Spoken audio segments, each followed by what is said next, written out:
लगी जैसे मैं आज जो अ, आज मैं बैठी थी मेडिटेशन करने। मैंने आज काफ़ी टाइम स्पेंड किया एक्चुअली, क्योंकि ना मतलब कुछ लाइट फूड लेने की वजह से मुझे नींद भी नहीं आती थी मुझे बहुत ज़्यादा। तो इट्स लाइक कि मुझे लेकिन एक चीज़ जो फील हो रही थी वो ये हो रही थी दीदी कि मुझे ना अपने पास्ट इन द सेंस कि इसी लाइफ की जो पास्ट के इमोशंस है वो मॉर्निंग से ही इमर्ज हो रहे हैं मेरे बुद्धि में आज। मीन्स जो गुड फीलिंग्स होती हैं फ्रेंड्स के साथ में एंड ऑल होती है ना, तो वो भी एक अटैचमेंट के थ्रू मतलब वो फीलिंग होती है ना जिसमें आप अटैच्ड होते हो बहुत, राइट। कि आप चाहते हो कि वो मेमोरीज आपके साथ हमेशा रहें। बट फिर मुझे लगा कि मैं क्यों चाह रही हूँ कि मेरे साथ अभी भी रहें। I am feeling good for them. Means मुझे लग रहा था कि neutral, but I was not able to neutralise those emotions. तो आप इस पर भी थोड़ा सा अगर बताएं तो सही रहेगा। और तो किसी को वजह से हाँ जी बोलिए, जी बस कंटिन्यू करिए। नहीं बस वही है जो आप एक टीनेज का टाइम होता है जब आपकी फैंटेसी होती है लाइफ में, तो वो आपको इमर्ज हो रहे थे, but I was unable to utilise. वही बता रही थी बस, और कुछ नहीं। वो जो आपने क्वेश्चन छोड़ा था ना कि ये कि 84, तो मुझे लगा थी कि 84 जन्म से ही क्वेश्चन निकला और वही आंसर है। और जब मैं अपना वो कर रही थी तो वहां मैंने फील किया कि वो इमोशन और फीलिंग के रूप में वो पूरा अंदर है वो क्वेश्चन और आंसर। ओके। और जब स्वयं के पास जाएंगे बाबा को, तो बाद में बाबा की याद में पहले स्वयं, फिर बाबा और फिर वो ड्रामा के 84 चक्र। तो स्वयं के पास जाने में ही वो 84 चक्र आ जाएगा। पता नहीं दी मैं सही बोल रही हूँ नहीं, लेकिन इतना ही ऐसे ही समझ में आया कुछ। ठीक है, अभी मुरली पढ़ते हैं फिर। 23 जनवरी 2025। मीठे बच्चे, मुख्य 2 बातें सबको समझानी है। एक तो बाप को याद करो, दूसरा 84 के चक्र को जानो, फिर सब प्रश्न समाप्त हो जाएंगे। तो यहाँ पर मुझे ये समझ में आया, 84 का चक्र जानना। वैसे तो एज ए होल हम 84 का चक्र को बाबा से जान रहे हैं, पर मुझे जो यहाँ पर फील हुआ है कि जो भी मेरा संस्कार है, जो डीप संस्कार है, जिससे निकलने में मुझे टाइम लग रहा है, और दूसरों को भी जब देखते हैं किसी का डीप संस्कार को, तब ये 84 के चक्र को जानना बहुत इम्पोर्टेंट होता है। अगर किसी का सेल्फ क्रिटिसिज्म का संस्कार है, उसका अगर 84 का चक्र देखेंगे तो फिर हमें ऐसे लगता है कि कितना उस आत्मा को फेस करना पड़ा, कि किसी ने उस आत्मा को ऐसे नीचा दिखाया होगा, और इतना नीचा दिखाया होगा कि वो एक्सेप्ट करने के लिए तैयार हो गए कि मैं कुछ नहीं जानती, मुझे कुछ भी नहीं मालूम, और मैं कोई काम की नहीं हूँ। तब जाके वो सेल्फ क्रिटिसिज्म का संस्कार एकदम पक्का हो जाता है। तो ये सब चरण, जैसे वो संस्कार जब बार बार आते जाते हैं, तो वो संस्कार आते ही सारे क्वेश्चंस आना शुरू हो जाता है कि मैं ही क्यों, मेरे साथ ही ऐसे हो रहा है, मैं ये सारे बातों का निमित्त बनी हूँ, या मेरे से नहीं होता है। ये सारे जो प्रश्न होता है, या सामने वाले आके जब पेपर किसी और आत्मा के साथ जब सामना करना पड़ता है, तो फिर वो इमोशंस जो अंदर में जागता है, उस समय जब अंतर्मुखी होके अगर हम समझे कि ये संस्कार, ये डीप संस्कार मेरा कैसे जागा है, तो मुझे लगता है कि ये प्रश्न समाप्त होने लग जाएगा। तो उसके लिए हमें चरण करके एक बार देखना है, एक पेपर आने से उसी समय बैठ के जब वो 84 के चक्र, क्योंकि जैसे 84 के चक्र को हम सोचने लग जाएंगे, एक तो क्या है, मन तो भागते रहते हैं, मन हमेशा कुछ ना कुछ ढूंढते रहता है। पर 84 का चक्र अगर मन को पकड़ा देते हैं तो मन वहाँ पर भी एक भागने वाला ही स्थिति रहता है, पर वो नॉलेज द्वारा भाग रहा है। तो फिर दिखाई देता है कि जैसे जैसे हमारा डिग्रेडेशन हुआ है और शूद्र बने हैं, और शूद्र बनते ही वहाँ पर वो शूद्र वाला संस्कार, ये जो भी डीप संस्कार मेरा है, वो धीरे धीरे कैसे मेरे अंदर आया है। और ये समझ आता है, मुझे लगता है कि मुझे अभी इससे निकलना है, क्योंकि अब मुझे देवता बनना है। वो जब पूरा चक्र अलाइंड हो जाता है तो फिर एक पूरा स्टोरी बनता है, और वो स्टोरी का एंड कैसे होगा वो भी समझ में आने लग जाता है, और फिर प्रश्न समाप्त हो जाता है। और वो 84 के चक्र को समझने के लिए, उसके अंदर समय बिताने के लिए हमें बाप की याद का जो ताकत है वो भी ज़रूरत है, क्योंकि उसमें बहुत पेनफुल चीज़ें भी दिखाई देगा। वो समझ बैठेगा कि इस कारण से मैंने ये चीज़ फेस किया होगा, इसी कारण से मेरा ये संस्कार बना है। वो ट्रॉमास दिखाई देने लग जाएगा, और उसको सहन करने के लिए, उस ट्रॉमास द्वारा पास होने के लिए, वो इमोशंस जो जाग रहे हैं उसको डिफीट करने के लिए हमें बाप की याद से जो ताकत है वो ताकत जमा करना बहुत इम्पोर्टेंट है। इसीलिए दोनों बात ज़रूरी है। जो बाबा ने 2 बात के लिए कहा है, एक बाप को याद करो और दूसरा 84 के चक्र को जानो। और ये एक दिन का काम नहीं है, ये बहुत बड़ा एक प्रोसेस है, जिस प्रोसेस द्वारा हमें गुजरना है। प्रश्न है बाप की महिमा में। Can I share something? Yes please.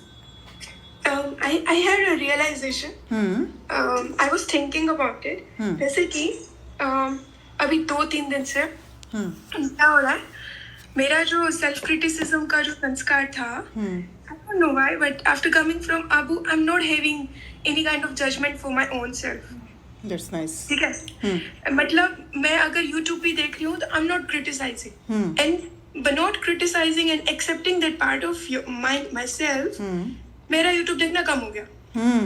दूसरी चीज, मेरे घर में सिचुएशन चल रही है तो मैं इतना योग नहीं कर पा रही हूँ बैठ के, बट मैं अपने आप से इतना प्यार कर रही हूँ, मैं अपने आप को इतना अलाउ कर रही हूँ without any criticism, without any judgement, कि मैं थोड़ा भी योग कर रही हूँ और मैं पेशेंस रख पा रही हूँ, मैं राइट टाइम पे राइट डिसीजन ले पा रही हूँ, मैं लोगों को जज नहीं कर रही हूँ, जिसको जो चाहिए वो दे रही हूँ, मिल रहा है। I mean Baba is doing, but you know what, I was so surprised कि मैं तो इतना योग भी नहीं कर रही हूँ, मैं इतनी स्टेबल क्यों।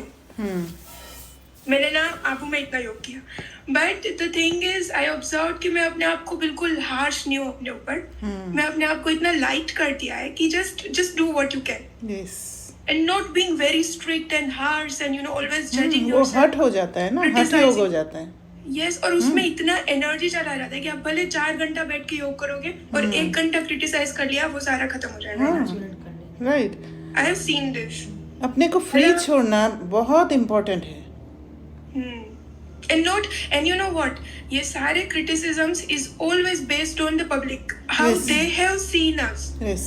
What I have heard from BK classes, that was a very main thing, मेरे thoughts, जो मैं कुछ भी करती थी ना, नहीं मैं श्रीमत को ब्रेक कर रही हूँ, I am very bad, I am useless, दिल से कष्ट हो जाती थी बार बार, you know. Yes. And now I have become very loose with myself. It's okay, you do what you can, do how you want to do. श्रीमत ही ये है, अपने को फ्री छोड़ना। श्रीमत माना क्या है एक्चुअली? श्रीमत ये नहीं है कि एक बुक में सारा नोट डाउन हो गया और उसके हिसाब से मुझे फॉलो करना है। श्रीमत माना जैसे मनमत परमत होता है, कोई ओपिनियन देते हैं अपने हिसाब से, या मैं ओपिनियन दे देती हूँ अपने हिसाब से। वैसे ही जब भी कोई कर्म करने जाते हैं, कुछ समझ में नहीं आता है तो बाबा से वो मत लेना ही श्रीमत।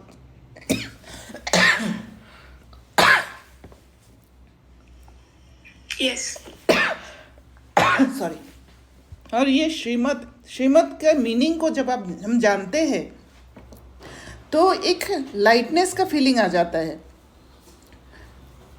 कि एक फादर के साथ डिस्कस करना कि कौन सा मतलब कैसे मैं ये एक्शन उठाऊं ताकि मेरे लिए फ़ायदा हो। तो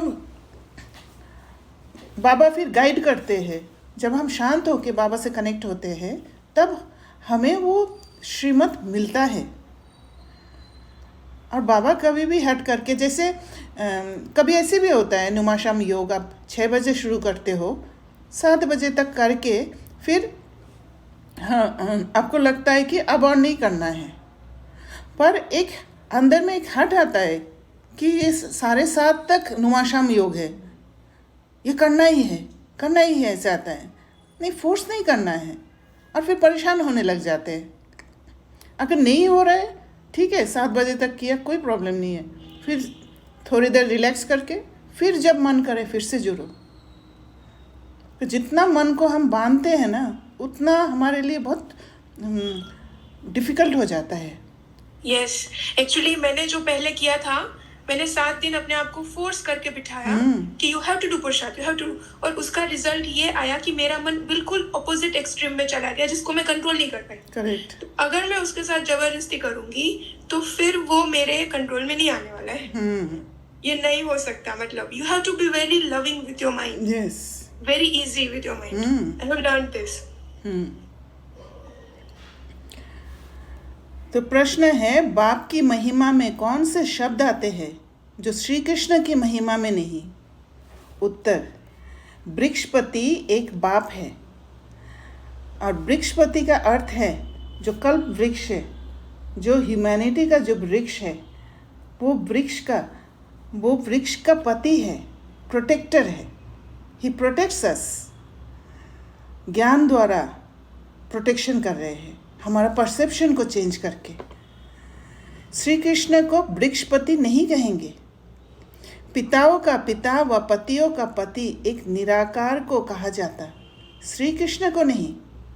क्योंकि शिव बाबा जो है निराकार है, वो हमेशा वो एक स्थिति में टिके रहते हैं, हमारे जैसे गिरते नहीं हैं। तो वो हमेशा उस वृक्षपति के रूप में पूरे कल्प ही हमारे साथ है। बट क्या है कि जैसे ड्रामा के हिसाब से उनका नहीं आना है, उनको हमारे आगे वो महसूसता नहीं देना है। वो वाइब्स हमारे तक पहुंचने के लिए उनको आना ही नहीं है, वो ड्रामा में फिक्स है, इस वजह से वो दूर है। और संगम पर आते ही हम बच्चों को वो एक तरह का सटल वे में हमारे आगे प्रत्यक्ष होते हैं ताकि हमें प्रोटेक्शन मिले उनकी ताकत और ज्ञान से। दोनों की महिमा अलग अलग स्पष्ट करो। दूसरा प्रश्न, तुम बच्चे गांव-गांव में कौन सा ढिंडोरा पिटवा दो? गांव-गांव में ढिंडोरा पिटवा दो कि मनुष्य से देवता, नरकवासी से स्वर्गवासी कैसे बन सकते हो, आकर समझो। स्थापना विनाश कैसे होता है, आकर समझो।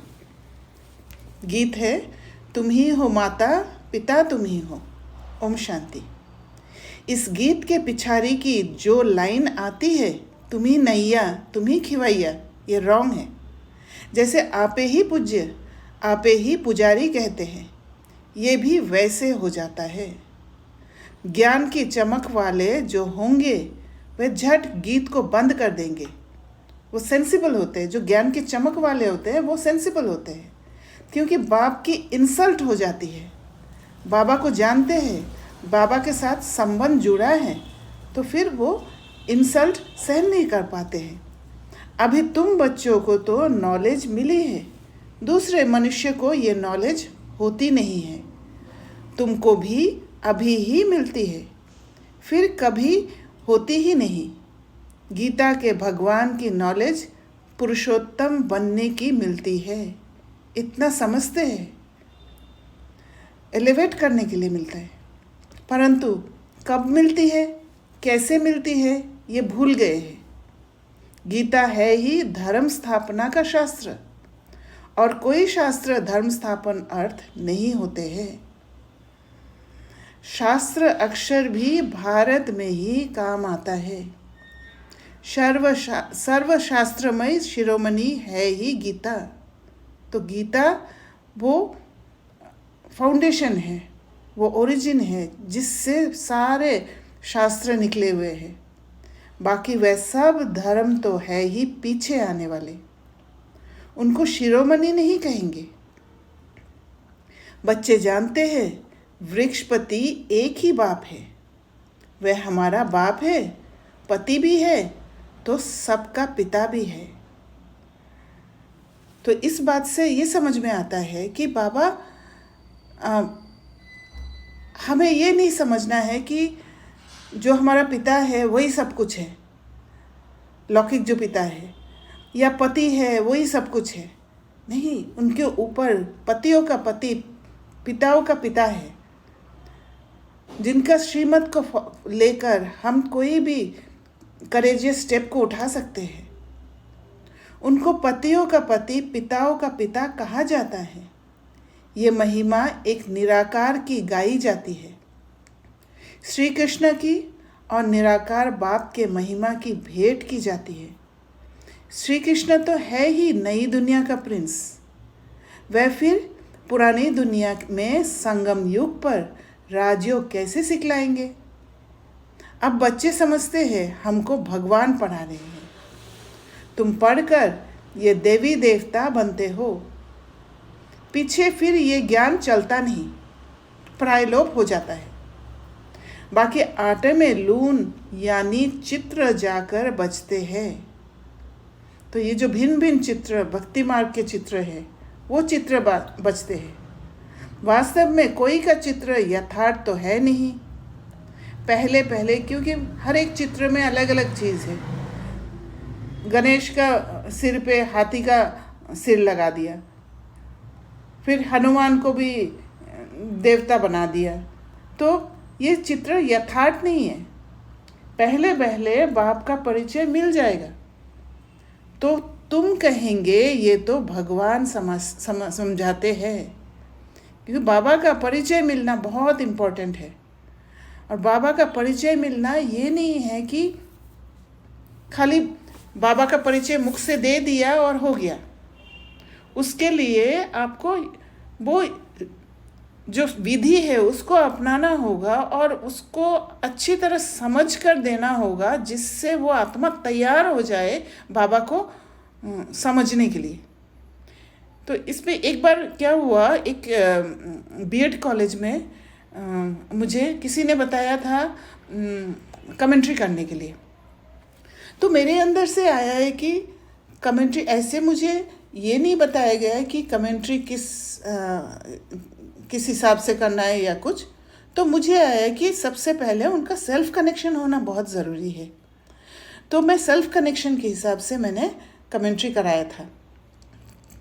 तो वो करने के बाद फिर जब वापस आए तो जिसने मुझे बोला था कि कमेंट्री कराओ, उस आत्मा को अच्छा नहीं लगा कि आपको बाबा का परिचय देना चाहिए था, क्योंकि ये ग्रुप तो फिर से नहीं मिल पाएंगे बाबा का परिचय देने के लिए। उस समय मेरे लिए वो उसका आंसर तैयार नहीं था। एंड मुझे ऐसे लगा कि मैंने ही गलत किया है। पर आज जब मैंने मुरली को पढ़ी तब मुझे लगा कि बाबा ने आगे कहा भी है ये बात कि जब सेल्फ कनेक्शन करा देते हैं, उनमें से जो भी आत्मा का, वो आत्मा जो भी ब्राह्मण कुल के हैं वो ज़रूर आएंगे। चाहे बाबा का परिचय ऐसे नहीं मिला हो, पर वो सेल्फ कनेक्शन द्वारा ही मिल जाएगा। तो उसमें हमें अच्छी तरह देखना है उस आत्मा को क्या देना चाहिए और उसी हिसाब से देना है, ना कि जो थियोरेटिकल मिलता है या हमारा बीके वर्ल्ड में कहते हैं कि बाबा का परिचय ऐसे देना है, शिव बाबा का परिचय ऐसे देना है, वो ज़रूरी नहीं है। अपना बुद्धि भी लगाना है कि कैसे परिचय देने से उस आत्मा को टच होगा, वो ज़्यादा इम्पोर्टेंट है। तो बाबा कहते हैं, वह तो स्वतः ही बताएंगे, तुम प्रश्न क्या पूछेंगे, पहले बाप को तो जानो। बाप आत्माओं को कहते हैं, मुझे याद करो, बस 2 बातें याद कर लो। बाप कहते हैं, मुझे याद करो और 84 के चक्र को याद करो, बस ये 2 मुख्य बातें ही समझानी है। 84 का चक्र को याद जब करेंगे तब ट्रॉमा भी हील होगा और इमोशंस भी ख़त्म होते जाएंगे और बाबा से ताकत मिलेंगे याद से। बाप कहते हैं, तुम अपने जन्मों को नहीं जानते हो, ब्राह्मण बच्चों को ही कहते हैं और तो कोई समझ भी ना सके। प्रदर्शनी में देखो कितनी भीड़ लग जाती है, समझते हैं इतने मनुष्य जाते हैं तो ज़रूर कुछ देखने की चीज़ है। तो ये है, बाबा एक्सप्लेन कर रहे हैं कि मनुष्य का कॉन्शियसनेस ही ये है कि जहाँ भीड़ है वहाँ पर देखने के लिए कुछ चीज़ है, कुछ इंटरेस्टिंग चीज़ होगा। और ये बात मुझे तुरंत एसोसिएट हुआ था एक बार, जो देवो बहन ने मुझे बताया था कि मैंने वो माइक्रोवेव ऑर्डर करने के लिए कोई एक कंपनी चूज़ किया था और वो बेस्ट सेलर का टैग था। तो देवो बहन ने बोला मुझे कि ये बेस्ट सेलर का टैग या रेटिंग अच्छा है, इसका मतलब ये नहीं है कि ये बहुत अच्छा है, आपको देखना पड़ेगा कौन सा अच्छा है। तो हमारा एक कंडीशनिंग हो रखा है और वो कंडीशनिंग होता है, सबसे पहले कंडीशनिंग होता है एक एजम्पशन द्वारा कि जहाँ भीड़ है वहाँ पर अच्छे चीज़ होते हैं।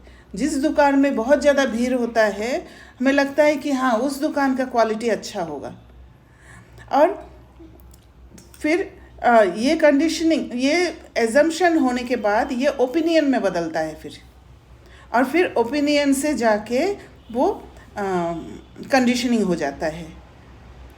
तो बाबा ने भी कहा है आज समझते हैं इतने मनुष्य जाते हैं तो ज़रूर कुछ देखने की चीज़ है, घुस पड़ते हैं, एक एक को बैठ समझाए तो भी मुख थक जाए। बाबा बता रहे कि कैसे आपको ये सेवा करना है, तब क्या करना चाहिए। प्रदर्शनी मास भर चलती रहे तो कह सकते हैं कि पूरा मास प्रदर्शनी है, आज भीड़ है कल परसों आना, कह सकते हैं। पर हमारे कॉन्शियसनेस में ये है कि जितने भी आए सबको बाबा का परिचय दे दो, क्योंकि आए नहीं आए, पर ये बात नहीं है। सो भी जिसको पढ़ाई की चाहना है अथवा मनुष्य से देवता बनना चाहते हैं उनको समझाना है। तो हमें परखना है, ना कि सबको बाबा का परिचय दे दे के मुख को थका देना है। और मुख थकना माना आत्मा ही थक जाती है, क्योंकि सबका एक लिमिटेड ताकत होता है। एक ही ये लक्ष्मी नारायण का चित्र अथवा बैज दिखलाना चाहिए। बाप द्वारा ये विष्णुपुरी का मालिक बन सकते हो। अभी भीड़ है, सेंटर पर आना, सेंटर पर बुलाना है, जिसको आना है वो आएगा। एड्रेस तो लिखी हुई है, बाकी ऐसे ही कह देंगे ये स्वर्ग है, ये नरक है, इससे मनुष्य क्या समझेंगे, टाइम वेस्ट हो जाता है। ऐसे तो पहचान भी नहीं सकते ये बड़ा आदमी है, साहूकार है या गरीब है। आजकल ड्रेस आदि ऐसी पहनते हैं जो कोई भी समझ ना सके। पहले पहले तो बाप का परिचय देना है। बाप स्वर्ग की स्थापना करने वाला है, अब ये बनना है। एम ऑब्जेक्ट खरी है। बाप कहते हैं ऊंच ते ऊंच मैं हूँ, मुझे याद करो, ये वशीकरण मंत्र है। माया को वश में लाने के लिए, इमोशंस को वश में लाने के लिए बाबा को याद करना है, इसीलिए ये वशीकरण मंत्र है। बाप कहते हैं मामेकम याद करो तो तुम्हारे विक्रम विनाश होंगे और विष्णुपुरी में आ जाएंगे। इतना तो ज़रूर समझाना चाहिए। और ये वो ही समझेगा जो ब्राह्मण परिवार के हैं। 8-10 रोज़ प्रदर्शनी को रखना चाहिए। तुम गांव-गांव में ढिंढोरा पिटवा दो कि मनुष्य से देवता, नरकवासी से स्वर्गवासी कैसे बन सकते हो, आकर समझो। और वह ढिंढोरा पिटवाने से भी ही वो आत्माएं छटने लग जाते हैं। स्थापना विनाश कैसे होता है, आकर समझो। युक्तियाँ बहुत है। तुम बच्चे जानते हो, सतयुग और कलयुग में रात दिन का फर्क है। ब्रह्मा का दिन और ब्रह्मा की रात कहा जाता है। ब्रह्मा का दिन सो विष्णु का, विष्णु का सो ब्रह्मा का, एक ही आत्मा है। बाप एक ही है। ब्रह्मा के भी 84 जन्म, विष्णु के भी 84 जन्म, सिर्फ इस लीप जन्म का फर्क पड़ जाता है। ये बातें बुद्धि में बिठानी होती हैं। धारणा नहीं होगी तो किसको समझा कैसे सकेंगे। ये समझाना तो बहुत सहज है।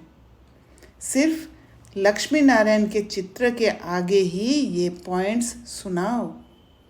बाप द्वारा ये पद पाना है। नरक का विनाश सामने खड़ा है। वो लोग तो अपनी मानव मत ही सुनाएंगे। यहाँ तो है ईश्वरीय मत, जो हम आत्माओं को ईश्वर से मिली है।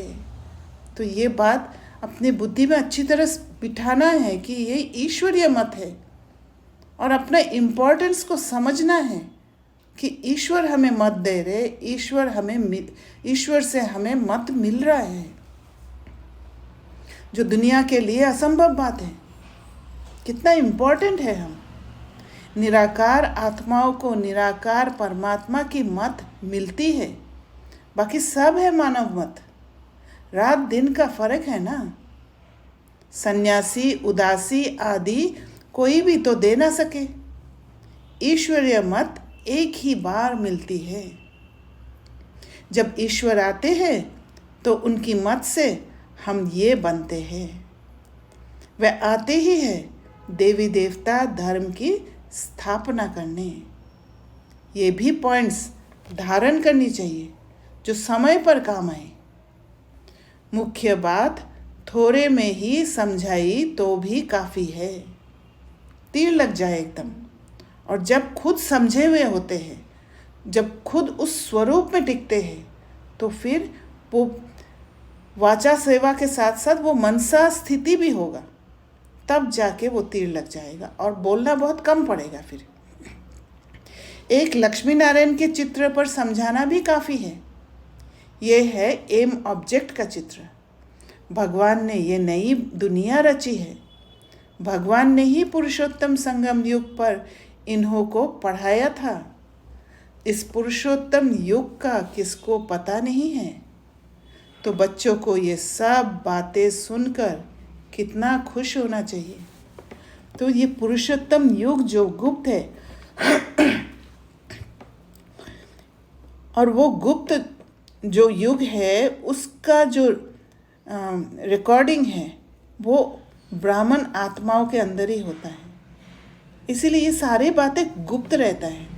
अगर हर किसी को पुरुषोत्तम युग के बारे में पता चलता तो फिर उन आत्माओं को अलग करना, देवी देवता धर्म की सैपलिंग लगाना थोड़ा सा मुश्किल हो जाता, क्योंकि सबको पता है पुरुषोत्तम युग है। तो पुरुषोत्तम युग के बारे में सुनने के बाद किसका आकर्षण ज़्यादा हो रहा है और किसका नहीं हो रहा है वो पता नहीं पड़ेगा, अगर उसके बारे में पूरा नॉलेज होता सबको। तो इसीलिए जो इस युग में जिए हैं, जो इस युग में अपने पुरुष को उत्तम बनाया है, उसी के अंदर ही वो रिकॉर्डिंग जो है, उसी के अंदर ही वो ज्ञान है, और उसी के हिसाब से अलग करके बाबा सैपलिंग लगा रहे हैं। तो बच्चों को ये सब बातें सुनकर कितना खुश होना चाहिए। सुनकर फिर सुनाने में और ही खुशी होती है। सुनना माना समझ लेना बात को, और फिर जब जो बात आप समझे हुए होते हो, क्लैरिटी होता है, उसको समझाने का अलग ही खुशी होता है। सर्विस करने वालों को ही ब्राह्मण कहेंगे। तुम्हारे कच्छ बगल में सच्ची गीता है, मतलब हम ही उस सच्ची गीता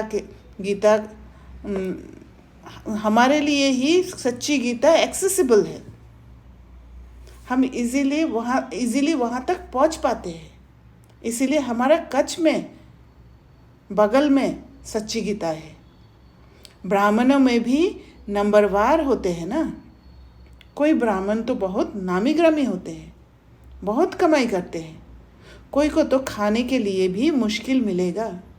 तो वो गीता को समझना, कौन कितना उस गीता को अच्छी तरह समझ पाते हैं, उसके हिसाब से नंबरवार है।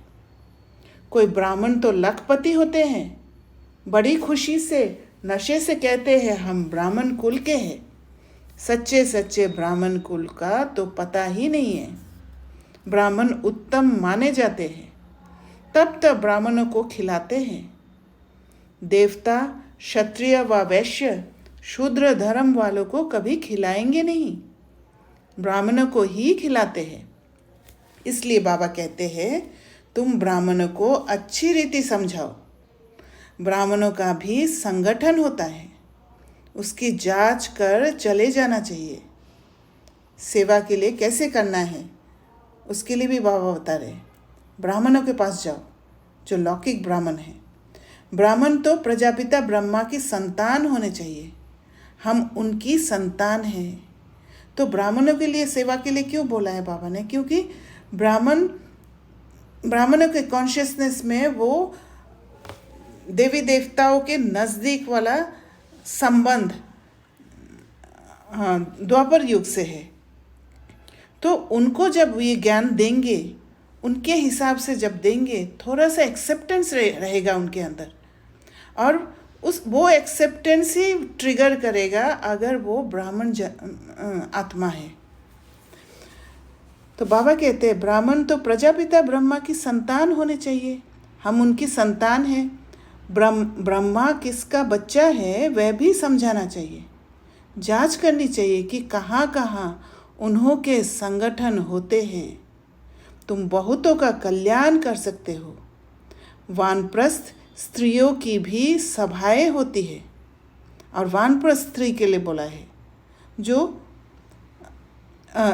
वैसी स्त्री है जो अपने घर में ज़्यादा इन्वॉल्व नहीं है, क्योंकि उनकी फ्री माइंड रहता है और उनके अंदर वो भाव आ जाता है कि अभी अब हमें क्या करना है, अभी हमें पूजा पाठ में ही लगे रहना है।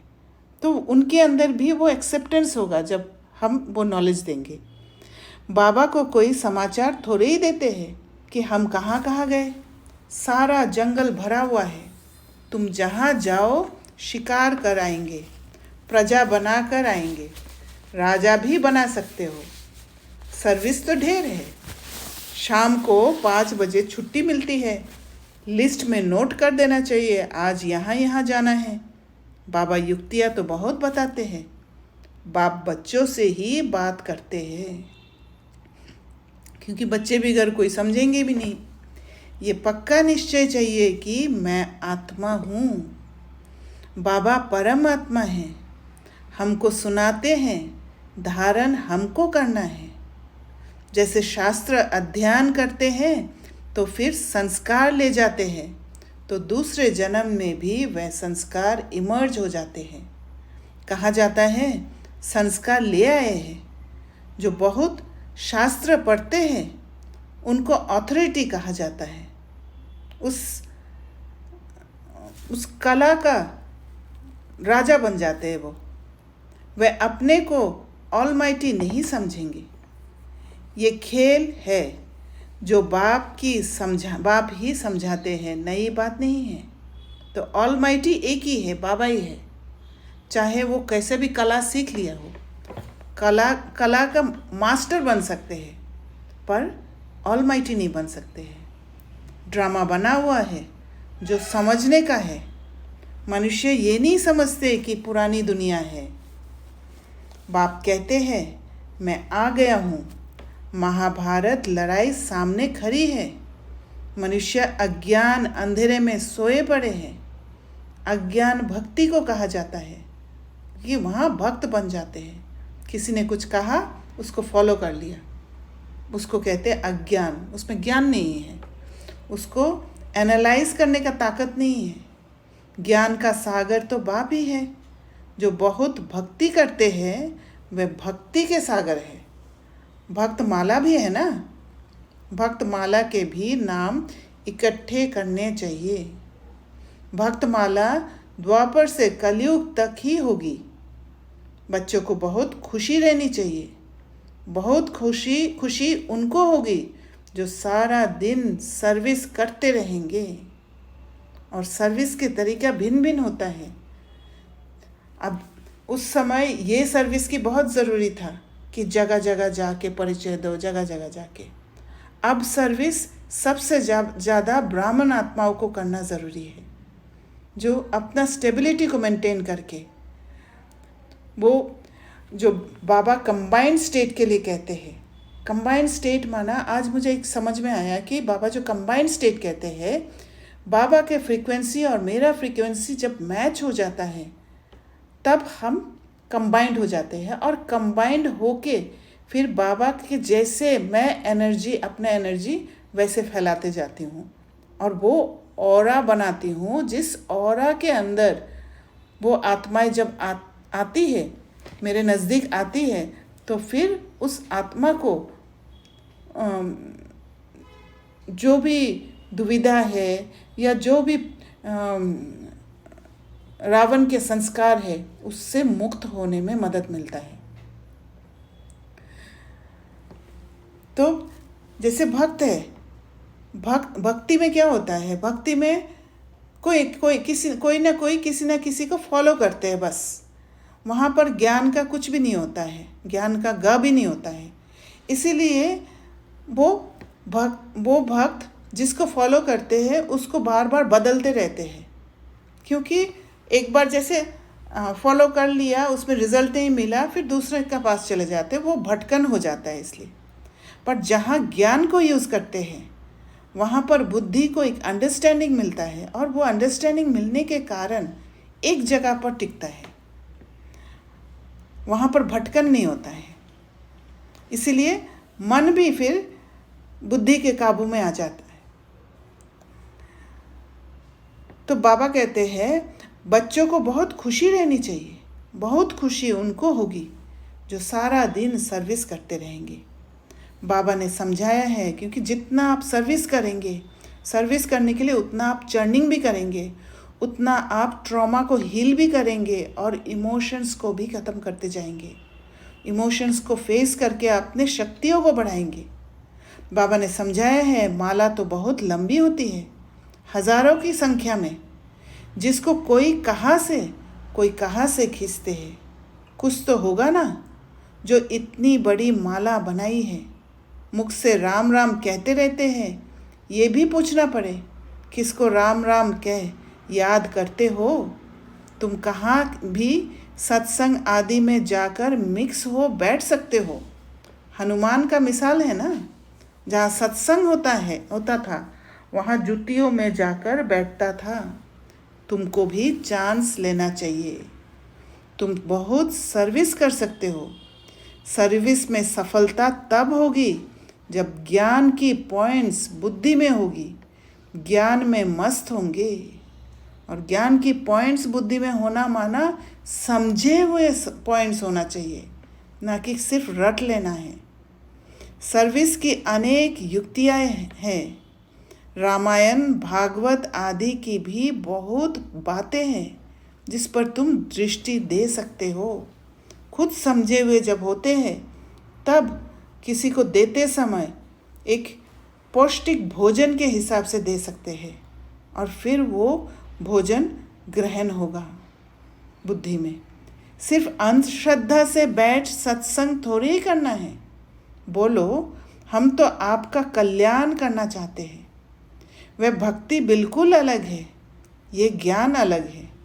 ज्ञान एक ज्ञानेश्वर बाप ही देते हैं। सर्विस तो बहुत है, सिर्फ ये बताओ कि ऊंचते ऊंच कौन है। ऊंचते ऊंच एक ही भगवान होता है। वर्षा भी उनसे मिलता है, बाकी तो है रचना। बच्चों को सर्विस का शौक होना चाहिए। तुम्हें राजाई करनी है तो प्रजा भी बनानी है। ये महामंत्र कम थोड़ी है। बाप को याद करो तो अंतमति सोगति हो जाएगी। तो जितना हो सके बाबा के जो वाइब्रेशन है वो सब तक पहुंचाने का निमित्त बनना है। और निमित्त बनना माना ही वो बाबा के फ्रीक्वेंसी में रहना, कंबाइंड हो जाना। अच्छा, मीठे मीठे सिकिलदे बच्चों प्रति माता पिता बाप दादा का याद प्यार और गुड मॉर्निंग। रूहानी बाप की रूहानी बच्चों को नमस्ते। हम रूहानी बच्चों की रूहानी बाप दादा को याद प्यार, गुड मॉर्निंग और नमस्ते। धारणा के लिए मुख्य सार। पहला पॉइंट, बाप ने जो वशीकरण मंत्र दिया है वह सबको याद दिलाना है। सर्विस की भिन्न भिन्न युक्तियाँ रचनी है। भीड़ में अपना समय बर्बाद नहीं करना है। दूसरा पॉइंट, ज्ञान की पॉइंट्स बुद्धि में रख ज्ञान में मस्त रहना है। हनुमान की तरह सत्संगों में जाकर बैठना है और फिर उनकी सेवा करनी है। खुशी में रहने के लिए सारा दिन सेवा करनी है। वरदान, मैं और मेरेपन को बलि चढ़ाने वाले संपूर्ण महाबली भव। तो बलि चढ़ाने वाले बात से मैंने आज जो सोच रही थी तब मुझे वो सीन दिखाई दिया जो मंदिरों में बकरी का जो गर्दन को रखते हैं और फिर एक लकड़ी डाल देते हैं उसके ऊपर और फिर बलि चढ़ जाते हैं। तो दो तरह का बलि चढ़ते हैं। एक तो क्या है, मैं और मेरेपन, जैसे कोई अच्छा काम कर दिया है या खुद को शो करने के लिए, खुद को उस बाहरी रूपी से तृप्त करने के लिए जो हम अपने को बलि चढ़ाते हैं, क्योंकि हम स्वयं को छोड़ देते हैं। छोड़ने के बाद फिर बाहर की तरफ चले जाते हैं। वो एक तरह का बलि हो जाता है। जैसे ही खुद को छोड़ के वो गर्दन को मैं और मेरेपन का वो एरोगेंस हमारे अंदर आ जाता है, तो वहाँ पर सेल्फ जो है, जो मैं हूँ, स्वयं मैं आत्मा, उसकी बलि चढ़ जाती है। और दूसरा बलि चढ़ जाता है जब हम खुद को अंडर एस्टिमेट करते हैं, हर जगह पे खुद को पीछे ले आते हैं और हर विकार के आगे भी सरेंडर करते हैं। कोई रावण के संस्कार में फंस करके मुझे कंट्रोल करने की कोशिश किया और मैं सोचती हूँ कि मुझे शांति में रहना है, इसलिए मैं अपने आप को सरेंडर कर देती हूँ। वहाँ पर भी मैं अपने आप को छोड़ देती हूँ, स्वयं को निग्लेक्ट कर देती हूँ, स्वयं को इम्पोर्टेंस नहीं देती हूँ। तो वहाँ पर भी एक बलि चढ़ना होता है। तो बाबा ने कहा, हद के कोई भी व्यक्ति या वैभव से लगाव, यही मेरापन है। इस मेरेपन को और मैं करता हूँ, मैंने किया, इस मैंपन को संपूर्ण समर्पण करने वाले अर्थात बलि चढ़ने वाले ही महाबली है। जब हद का मैंपन समर्पण हो तब समर्पण व बाप समान बनेंगे। मैं कर रहा हूँ नहीं, बाबा करा रहा है, बाबा चला रहा है। और ये महसूस तो अंदर में होना चाहिए कि बाबा चला रहा है, बाबा करा रहे, खाली मुख से नहीं। वो एक फीलिंग आ जाएगा कि मैं ये काम कर ही नहीं सकती, एक अलग से एक एनर्जी करवा रहे हैं मेरे से। किसी भी बात में मैं के बजाय सदा नेचुरल भाषा में भी बाप शब्द ही आए, मैं शब्द नहीं।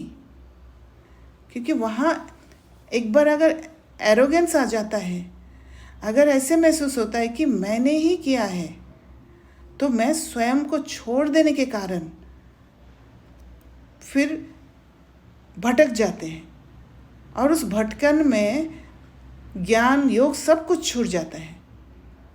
इसलिए बहुत सावधान रहना पड़ता है। भले कितना भी ऊंचा स्थिति हो जाए हमारा, पर फिर भी अंदर में एक प्यास रहना चाहिए कि मुझे और आगे बढ़ना है। और आगे किसके लिए बढ़ना है? मैं जो समझती हूँ, मेरे दिमाग में वो कम आता है कि मुझे उच्च पद वहाँ पाना है। मुझे ऐसे लगता है कि मुझे अपने भाइयों को रावण के संस्कार से छुड़ाकर वापस घर ले जाना है। बाबा का जो कार्य है उस कार्य को आगे बढ़ाना है। स्लोगन: संकल्पों में ऐसी दृढ़ता धारण करो जिससे सोचना और करना समान हो जाए।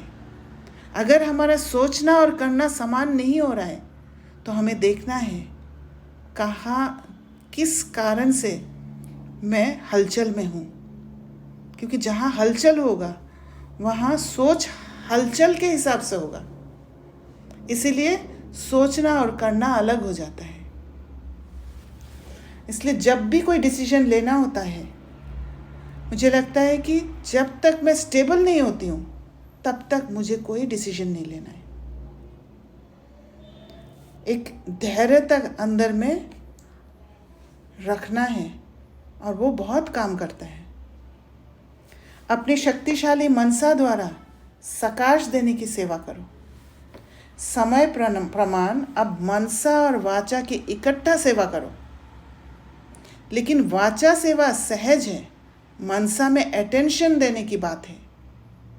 क्योंकि बहुत इजीली मन है ना, मन इधर उधर भागने के कारण बहुत जल्दी कहाँ पहुँच जाता है पता ही नहीं चलता है। इसलिए मनसा में अटेंशन देना बहुत ज़रूरी है। वो जो लगाम है उस लगाम को खींच के रखना बहुत ज़रूरी है। और वो लगाम ये नहीं, जैसे मानसी बहन ने शेयर किया है कि वो हट करके नहीं, वो प्यार से खींचना है। और वो प्यार का भाषा ही समझता है। वो लगाम भले घोड़े के गर्दन में रहता है, पर उसका उस मास्टर के साथ प्यार भी रहता है साथ में।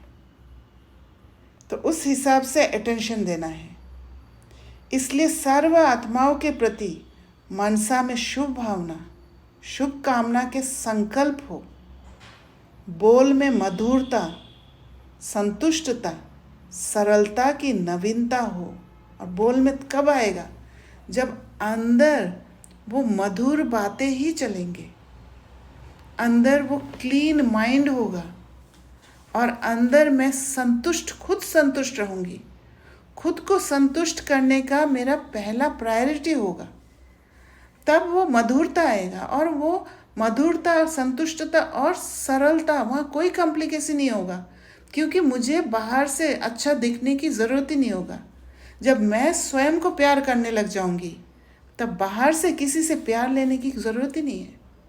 बाहर से किसी को दिखा के उसको खुश करके उससे पाने की ज़रूरत ही नहीं है। क्योंकि मैं खुद ही खुद को सब कुछ दे पा रही हूँ। इसीलिए बाबा बार बार कहते हैं कि अपने को आत्मा समझो। जब आत्मा ही परमात्मा से मिल सकते हैं, आत्मा ही परमात्मा के साथ कंबाइंड हो सकते हैं, आत्मा ही परमात्मा के से श्रीमत ले सकते हैं। तो पहले आत्मा बनना पड़ेगा, वो स्टेबल स्टेट को पाना पड़ेगा।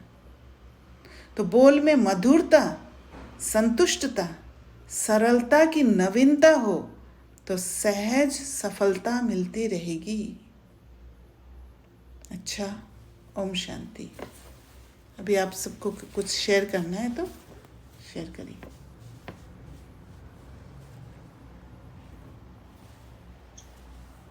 ओम शांति दीदी। ओम शांति जी। दीदी, जैसे भी आपने कहा कि मेरा इंटेंशन ऊंच पद पाने का नहीं होता, लेकिन मेरा इंटेंशन होता है कि सभी मैं अपने भाइयों को आगे बढ़ाऊं, है ना। तो दीदी, ये भी तो एक एक राजा की या देवता की क्वालिटी हुई ना। हाँ, है वो क्वालिटी, वो ऑटोमेटिक उच्च पद तक ले जाएगा। पर एक डिफरेंस होता है ना, एक है क्या कि आप आत्माओं के प्रति वो भावना, और जैसे बाबा ने कहा अभी, शुभ भावना और शुभ कामना, और एक होता है आपका फोकस उस एम ऑब्जेक्ट की तरफ।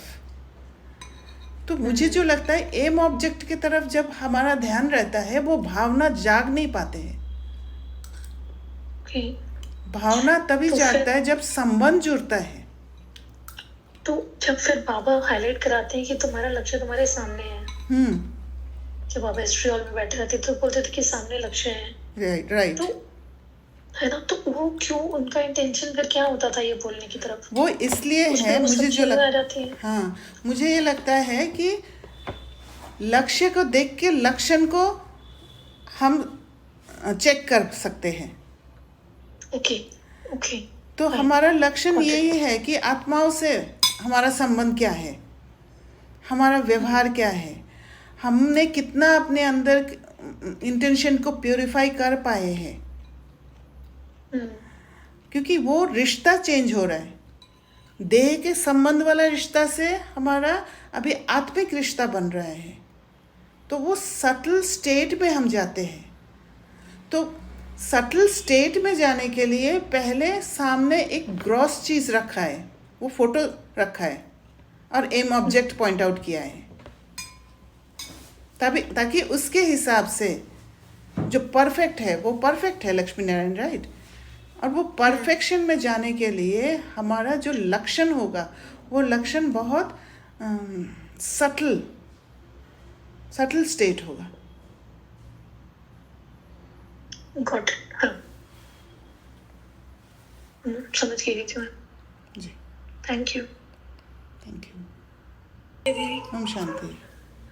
मुझे ना डिसइल्यूजनमेंट जो मैंने पहले आपको बोला था, पहले मतलब कुछ दिन पहले I discuss something about disillusionment, right. I was thinking about that term, and I got one more thing. Maybe you can share if you know more about that. What I understood about disillusionment is you set some goals, or you have your own set of understanding about this gyan or about yourself. Okay, this should be like this. Yes. Or mera karmatit state should be like that. By watching someone, by listening to someone, Right. even from the Murli, understanding according to our own intellect. So we create a kind of you can say goal or lakshya for yourself. And you suddenly realize कि जो मैं सोच के बैठी थी ये ऐसे काम नहीं हो रहा है। मतलब कि जैसे मैं सोच के बैठी थी कि मैं मतलब मेरा मन कॉन्स्टेंटली बाबा के थॉट्स कर रहा है, कॉन्स्टेंटली मैं मुरली पढ़ रही हूँ बार बार अपने अंदर, you know, and then what I will have result कि मेरा ये काम हो गया या ऐसे इसको अनुभव हो गया, ये XYZ, so that is then my stage is good. But then I realize something else currently. Right. You know, it's not like that. It's like this. So मैं जिस स्टेट को बहुत अच्छा ब्राह्मण होना, बहुत अच्छा पुरुषार्थी होना समझ के बैठी थी अपने लिए, वो वैसा नहीं है। तो वो हट जाता है क्लाउड। मतलब जो आपकी पिछली वाली अंडरस्टैंडिंग थी उससे एक नई अंडरस्टैंडिंग मिलती है। And disillusionment is not always uncomfortable, it's also comfortable. Like you feel like कि हाँ ये ऐसा नहीं था, बट वो ब्रेक हो जाते हैं and you get a lot of beautiful experience, और you can say the comfort level understanding. हाँ, फ्री महसूस हो जाता है एकदम। हाँ, you feel a lot of freedom. And then you decide, oh ये गोल नहीं था, गोल तो ये है। तो आपका गोल भी रिफाइन हो रहा है आपकी जर्नी में। आपका सिर्फ गोल ये नहीं है, Lakshmi Narayan is a very superficial goal, but in that we are constantly refining our goals. कि अच्छा मुझे ऐसे नहीं सोचना, मुझे अपने आप को इस बाउंड्री में भी नहीं डालना। Correct.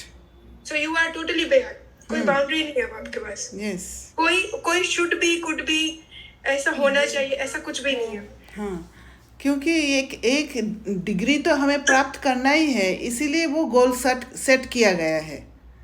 But actually but I feel कि इस दुनिया के सारे बंधनों से छूट जाना यही सबसे बड़ी बात है, क्योंकि सूक्ष्म रूप में कहाँ कहाँ हम बंधे हुए होते हैं हमें पता भी नहीं रहता है। और धीरे धीरे हमें जैसे जैसे प्रोग्रेस करते जाते हैं तो हमारा वो हर एक जो छिपा हुआ बंधन है उनको भी हम देख पाते हैं और एक एक बंधन से छूटते हैं और एलिवेट होते जाते हैं। इसीलिए व्हाट आई फील कि अभी तक मुझे वो एंड वाला जो जगह है ना, जैसे रेस में दौड़ते हैं तो एक एंड होता है, एक वो लगा हुआ होता है, एक फ्लैग लगा हुआ होता है कि ये यहाँ तक एंड है। बट व्हाट आई फील कि कभी एंड दिखाई ही नहीं देगा, उसका एंड है ही नहीं। पुरुषार्थ करते जाओ, बस धैर्यता रख के पुरुषार्थ करते जाओ। Yes, I totally agree on this. There is no end that you can see. We assume that ये ऐसा होना चाहिए या ऐसा दिख रहा है, बट ऐसा होता नहीं। करेक्ट। एंड के बारे में तो सोचते ही नहीं है। जब अपने पुरुषार्थ में निकलते हैं कितने टाइम, मतलब मेरा एटलीस्ट कितने टाइम आप एंड सोचते हो? अपना एक से ठीक करो, एक से धूल हटाओ, लगता है कि हट गया, फिर 2 दिन बाद उस पर फिर एक नया लेयर समझ में आता है कि ये तो जो समझा था वो लेवल 1 था, राइट। अभी तो वो लेवल 1 का है और पता नहीं उसका नेक्स्ट लेवल कैसा होगा। मेरे को लगा था सेल्फ क्रिटिसिज्म मेरा कम हो गया, बट अभी जिस तरीके से हो रहा है तो मेरे को लग रहा है मैं क्लास में बात भी नहीं कर पाऊंगी। मतलब I am just thinking that I should not talk. ये मेरे को आ रहा है कॉन्स्टेंटली। आज मैं ऑफिस से निकली, मुझे लगा कि पैरेलल दृढ़ता का भी थॉट चल रहा है। I know I will cross it, may be वो एक थॉट है, बट सेल्फ क्रिटिसिज्म का इतना सारा थॉट है कि मुझे लग रहा है नहीं, मुझसे तो नहीं होगा। मतलब how am I going to deal with my own self. तो ये लेयर ऑफ सेल्फ क्रिटिसिज्म मैंने पहले लेयर जब हटा था तो देखा नहीं था, ये तो उससे भी डीप है। तो अंत के बारे में सोच ही कैसे सकते हैं? मतलब अभी तो समझ में नहीं आ रहा है कि हाँ ये है, उसको क्लियर किया है not. So you understand what I am saying. Actually क्या है कि जो जब रिवील हो जाता है ना, जैसे वो आपका वो लेयर रिवील हो गया, जैसे आपके आगे वो रिवील हो गया और आप ऐसे सोल हो, आप उसको क्लियर करोगे, क्योंकि जब तक छिपा रहता है हमें पता ही नहीं पड़ता है कि यहाँ कुछ है करके। तो वो एक एक स्टेज निकलते जाता है। तो जैसे वो कमल पुष्प है ना, कमल पुष्प का एक एक पेटल्स खुलता है, जितना खुलते जाएगा वो पूरा, ये प्योरिफिकेशन का एक सिंबल है। तो जितना वो एक एक पेटल्स खुलते जाएगा, you'll start seeing everything जो हिडन हमारे अंदर संस्कार है, वो देख के धीरे धीरे एक एक बुद्धि का ताला खुलते जाएगा। और फिर लास्ट में वो प्योरिटी का स्टेट, जो हमारा स्टेट वो पता नहीं है कब होगा, क्या होगा, बट वो आएगा। इसलिए पुरुषार्थ करते जाना है। बस सोचना नहीं है कि यहाँ एंड है करके, क्योंकि जहाँ आप एंड दिखाई देता है ना, आप देखना कोई भी बात का, जहाँ पर आपका एंड दिखाई देता है आपका फोकस उस एंड में होता है, कैसे वहाँ पहुँचो, और आपका जो कर्म होता है ना, वो कर्म प्रॉपर नहीं हो पाता है। इसीलिए फ्यूचर के बारे में, वो एंड के बारे में नहीं सोच के मैं अपना कर्म को सही करते जाऊँ, बस कर्म को रिफाइन करते जाऊँ कि बेस्ट तरीका से मैं उस रोल को प्ले करूँ।